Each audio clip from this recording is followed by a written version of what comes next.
এই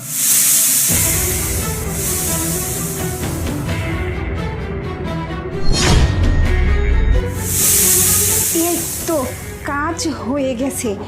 এখন বালিশের কভারের মধ্যে চুপ করে গিয়ে বসে থাকবে।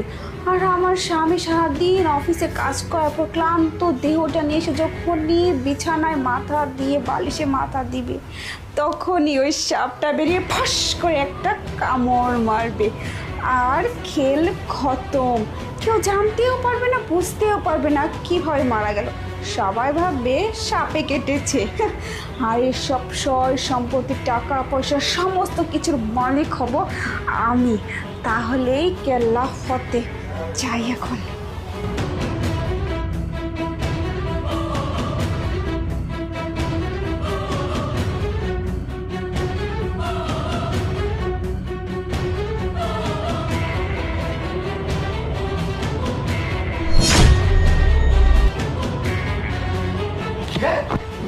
শান্তা, তোর কি মাথাটা খারাপ হয়ে গেছে নাকি?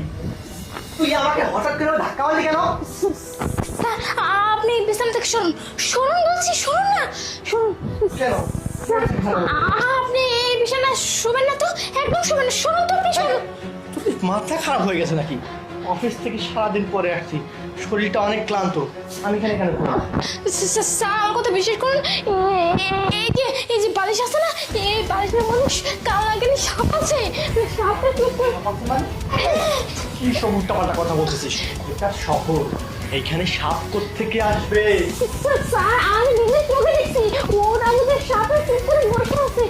আপনি যে শোবেন তখন তো আপনাকে কামড়ে দিয়ে নিয়ে ফেলবে। তোর মাথা খারাপ হয়েছে, তুই যা। না স্যার, আপনি এখানে শোবেন না, আমি বারবার বলতেছি এখানে সাপ আছে, আর এখানে এই বেয়াদব, তুই কখন থেকে আমার সাথে খারাপ ব্যবহার করছিস? এইখানে সাপ কোত্থেকে আসবে? স্যার, আমি সত্যি কথা বলতেছি, আমি বলতেছি এখানে সাপ কেউ ঢুকায়নি, ম্যাডাম নিজে ঢুকে। বেয়াদব কোথাকার, কখন থেকে উল্টাপাল্টা কথা বলেই যাচ্ছিস, কিছু বলতেছিস না দেখে?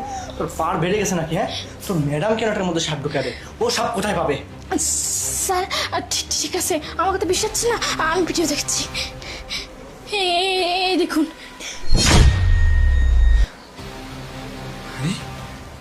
তাই তো। হ্যাঁ স্যার, আপনি এটার মধ্যে শুলে সাপটা আপনাকে কামড়ে মেরে ফেলবে। আরে শান্তাকে সব কিছু বলে দিল নাকি? তাহলে তো আমার সব খেল খতম হয়ে যাবে। না, এ কাজ করা যাবে না। সাপটাকে আবার আগের রূপে ফিরিয়ে নিয়ে আসি।